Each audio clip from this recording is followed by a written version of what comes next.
RBI का एक बड़ा फैसला, और बड़ा फैसला ये कि नोटबंदी 2016 के बाद जो गुलाबी रंग का 2000 रुपए का नोट आया था, आरबीआई अब उस नोट को नहीं छापेगा। हालांकि लोकसभा में सरकार पहले ही ये बात बता चुकी थी कि 2019 के बाद 2000 रुपए के जो नोट हैं वो छपने बंद हो गए हैं, लेकिन ये नोट लीगल रहेगा। आप बैंक में जाकर 30 सितंबर तक 2000 रुपए के नोट को जाकर बदलवा सकते हैं और एक बारी में आप 20,000 रुपए 2000 रुपए के नोट बदलवा सकते हैं। हमारे साथ करनाल की आम पब्लिक है, उनसे एक बार जान लेते हैं कैसे देखते हैं आरबीआई के इस बड़े फैसले को।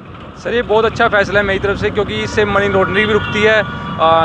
कई तरह के रोक हो लगते हैं। कोई भी अपना जमा पूंजी नहीं कर पाएगा, कोई आगे जाके करप्शन पे रोक लगेगी। इससे आगे जाके इलेक्शन आ रहे हैं, यहाँ पे कोई लोग जोड़ के रख लेते थे, जैसे नेता हो गए, कोई हो गए, जोड़ के रख लेते थे और पैसे को इस तरह सर्कुलेट करते थे। बड़े बड़े जमाखोरों पर नकेल लग सकती है इस नोट के बंद होने के बाद। हालांकि 30 सितंबर तक जाकर आप बैंकों में इस नोट को बदलवा सकते हैं। सर, आपकी क्या राय? ये आरबीआई का बहुत अच्छा फैसला है। इससे जो ब्लैक मनी है उस पर नकल कसी जाएगी और जो लोगों ने जमा पैसा कर रखा है अपना ब्लैक मनी के रूप में, उसको वो बाहर निकलेगा और देश की अर्थव्यवस्था में इसका योगदान होगा।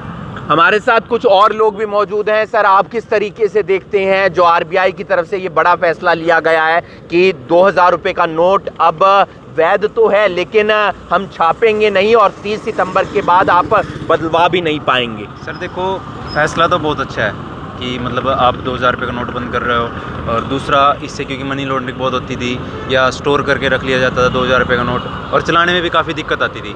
तो मैं बस दिक्कत यह है कि अगर आरबीआई ने जो 5 महीने का टाइम दिया है, और क्या वो नया 1000 रुपये का नोट लाएगी, क्योंकि आम पब्लिक को भी परेशानी नहीं होनी चाहिए। क्या वो 1000 रुपये का नया नोट लेके आएगी और क्या वो मतलब जो 5 महीने का टाइम दिया उसको एक्सटेंड भी करेगी?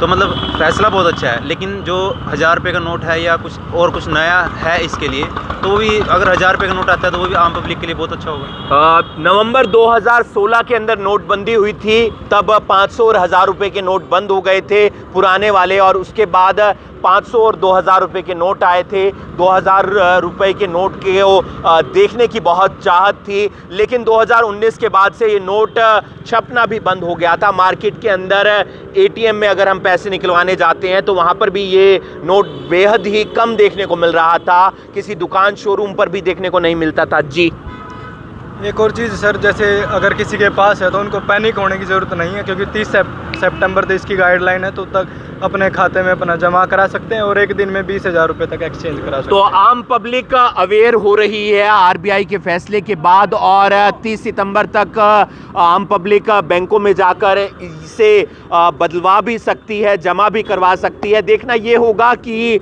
आरबीआई की तरफ से जो फैसला लिया गया है इसके क्या परिणाम आते हैं। क्या आने वाले समय में आरबीआई कोई नई गाइडलाइन जारी करता है? क्या 30 सितंबर की जो डेट है उसको एक्सटेंड किया जाता है? क्या कोई नया नोट भी आरबीआई छापता है आने वाले समय में? ये तमाम सवाल है जिनके जवाब पब्लिक जानना चाहती है। न्यूज़ 18 हरियाणा के लिए करनाल से हिमांशु नारंग।